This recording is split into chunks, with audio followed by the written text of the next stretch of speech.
যারা জুরি থাকেন বা যারা কমিটিতে থাকেন, আমার মনে হয় তাদের উপর একটা এমবার্গো দেওয়া উচিত। এটা বিভিন্ন জায়গায় থাকে যে কারা জুরি কমিটিতে কাজ করছেন, বা তারা যদি নিজেরাই সেটা প্রকাশ করেন এবং বলতে থাকেন মার্কেটে যে আমি তো জুরি হিসেবে আছি, আমি তো কমিটিতে আছি, সেটা এক ধরনের আসলে রিপারকেশন তৈরি হয়, একটা প্রতিক্রিয়া তৈরি হয় সমাজে। এবং যারা আসলে ছবিটা তৈরি করছে, এটা এক ধরনের এরকম যে আমি অনেক প্রভাবশালী লোক, আমি চাইলে তোমার অনুদান কিন্তু ছাড় করিয়ে দিতে পারি। মানে এই যে একটা ব্যাপার, এই সেই জায়গা থেকে আমার মনে হয় যে একটু বিরত থাকা উচিত এবং প্রাতিষ্ঠানিকভাবেই এম্বার্গো দিয়ে দেওয়া উচিত যে নাম প্রকাশ করা যাবে না।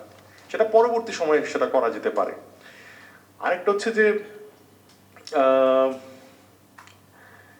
পিচিং এর ব্যাপারে যে কথাটা হচ্ছিল, সেই পিচিং এর যে ফরম্যাট সেটা অলরেডি আলাপ হয়ে গেছে যে সেটা একটা ফরম্যাট থাকবে, এটা খুবই কনস্ট্রাকটিভ এবং একটা ইউনিক আইডি থাকবে সবার, ইউনিক আইডি থাকবে। সেই ইউনিক আইডি জুরিদের থাকবে, তারা ঢুকে যে নাম্বারিংটা করবে সেটা একটা যিনি অ্যাডমিন প্যানেলে থাকবেন, অর্থাৎ সরকারি পর্যায়ে তারা সেটা অ্যাডমিন প্যানেলে অ্যাক্সেস করতে পারবে এবং তারা সেই নাম্বারিংটা দেখবে, তাহলে স্বচ্ছতা থাকবে। সেইখানে টেম্পারিং করার কোনো সিস্টেম নেই। যে আমাদের সোহাগ ভাই বলছিলেন পেন্সিল এবং কলম, পেন্সিল এবং কলমের বিষয়টা আসলে নাই করে দেওয়া উচিত। তাই সেইখানে অনলাইনে যদি এটা প্রপারলি থাকে। আরেকটি বিষয় হচ্ছে যে কমিটিতে যে মানুষগুলো থাকেন 50%, আমি 60%ই আসলে সরকারি কর্মকর্তা কর্মচারী, এবং বাকি যারা 40% থাকেন তারাও আবার সবাই চলচ্চিত্র সংশ্লিষ্ট নন।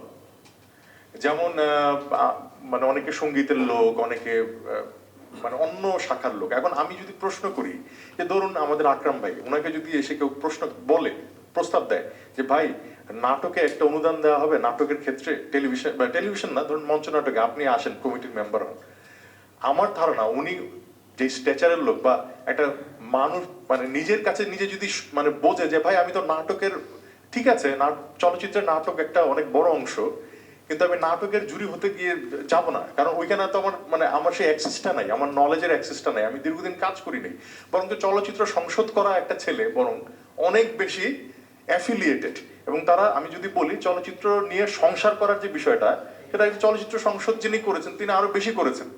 তাহলে সেখান থেকে এক ধরনের ইনক্লুসিভনেস থাকতে পারে যে যারা থাকবেন প্রথমত মানে যারা সচিব পর্যায়ে আছেন তাদের সংখ্যা মানে দ্রুত কমিয়ে আনা। এবং সেটা কিন্তু এই যে আমি খুব আশাবাদী হয়েছিলাম গত 1 বছর আগে যখন জুলাই অগাস্টের পরপরই এই আলাপগুলো হচ্ছিল, তখন কিন্তু এই আলাপটা অনেক জোরে সোরে এসেছিল যে আমলাতান্ত্রিক যে এটা তাদের উপর যে ভিত্তি করে কমিটি গঠন করা এবং ইত্যাদি ইত্যাদি।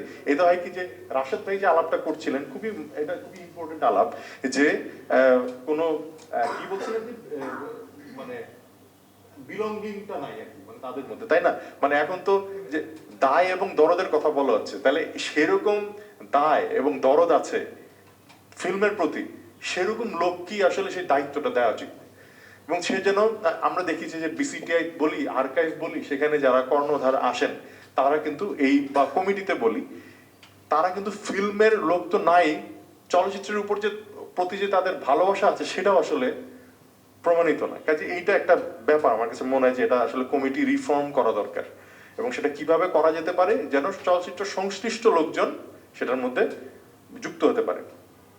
আরেকটা হচ্ছে যে ফিল্ম কমিশনের কথা বলা হচ্ছিল, যে ফিল্ম কমিশন কিন্তু 1 বছর ধরে আলাপ হয়েছে, আকরাম ভাইরা নিজেরা করেছেন এবং আমরাও বলছি যে মানে আমি কিছুদিন আগে একটা লেখা লিখেছি, সেখানে বলছিলাম যে সৌদি আরব 2018 সালে মাত্র ফিল্ম কমিশন করে আজকে কোথায় চলে গেছে, আর আমরা মানে এখনো পর্যন্ত ফিল্ম কমিশনও গঠন করতে পারিনি, এখনো অনুদান নিয়ে কথা বলছি ইত্যাদি ইত্যাদি। মানে এই যে এটা একটা মানে তাহলে আমি ফিল্ম কমিশনের আন্ডারে আকরাম ভাইরা তো আপনারা একটা ডিটেল প্ল্যানিং কিন্তু ছিল, সেগুলো আদৌ আসলে কেন গৃহীত হলো না, বা সেই সময় কিন্তু আসলে সব অনেক আরো বড় স্টেক হোল্ডাররা ছিলেন এবং সেই আলোচনাটা খুব ভালো হয়েছিল, কিন্তু এরপরে 1 বছরের সেটার কোনো অগ্রগতি দেখলাম না।